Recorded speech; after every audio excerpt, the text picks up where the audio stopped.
देखिए आदरणीय श्रोतागण, आयुर्वेद के विषय में विलक्षण जानकारियाँ आपके साथ साझा करते रहते हैं। तो उसी कड़ी में जो ब्रह्मचर्य है तो उसके आयु के हित में जो गुण हैं उस पर प्रकाश डालेंगे। ब्रह्मचर्य की महिमा तो अनेक दिन तक इसका बखान नहीं किया जा सकता, अनंत है, लेकिन संक्षेप में इस पर प्रकाश डालते हैं। देखिए आयुर्वेद में उल्लेख है कि आयु वर्धक गण कौन से हैं, आयु किन किन उपायों से बढ़ाई जाती है और मनुष्य के लिए सबसे ज़्यादा हितकर में भी सबसे ज़्यादा हितकर क्या है। तो उसमें दिया हुआ है कि किस मार्ग का हम अवलंबन करें, कौन सा मार्ग सबसे ज़्यादा हितकर है। तो उसमें स्पष्ट उल्लेख है ब्रह्मचर्य कि ब्रह्मचर्य का मार्ग सबसे ज़्यादा वो हितकर है और आयु निश्चित तौर से ब्रह्मचर्य से बढ़ती है। वेद है उसकी ब्रह्मचर्य की महिमा गाते हैं और इसी तरह आयुर्वेद ब्रह्मचर्य की महिमा गाता है। शास्त्रों में बिल्कुल है कि ब्रह्मचारी को कौन सा गुण ऐसा है जो उसको प्राप्त नहीं होता, सभी शुभ गुण उसमें निवास करते हैं।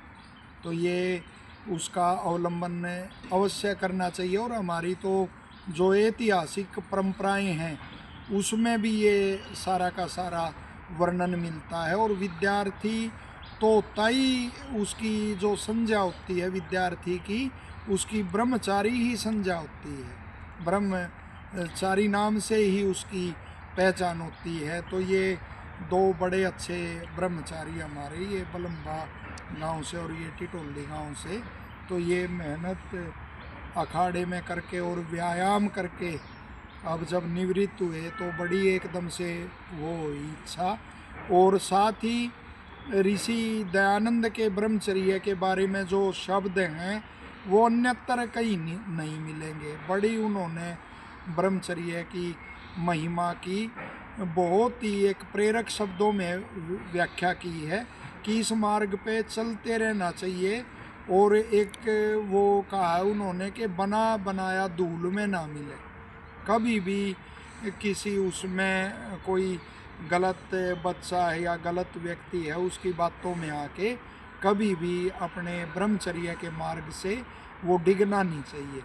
और उसमें जैसे इतिहास में भी भर्तृहरि और गोपीचंद उसका भी वो प्रसंग आता है, तो निश्चित तौर से उसमें ब्रह्मचर्य का और पालन करना चाहिए। और गृहस्थ के लिए भी ब्रह्मचर्य का वो उल्लेख किया गया है कि ऋतुकाल बिगामी स्यात् सौदार निरत सदा, कि जो ऋतुकाल के अनुसार ही अपनी पत्नी से व्रतता है तो वो गृहस्थ भी वो ब्रह्मचारी है।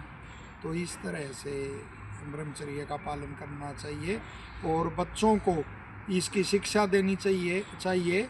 हमारे पूज्य पादाचार्य बलदेव जी बार बार कहते थे कि अनेक पहलवानों को तो ऐसे तैयार किया जाता था कि उनके वो शौच घूमने जाते या स्नान आदि करते सोते तब भी पिता या बड़ा भाई उनके साथ रहता था। और इसी तरह आचार्य के लिए संदेश है कि वो बच्चों का इस तरह से हर उसमें गतिविधि में उसमें उनका ध्यान रखे। सभी का धन्यवाद।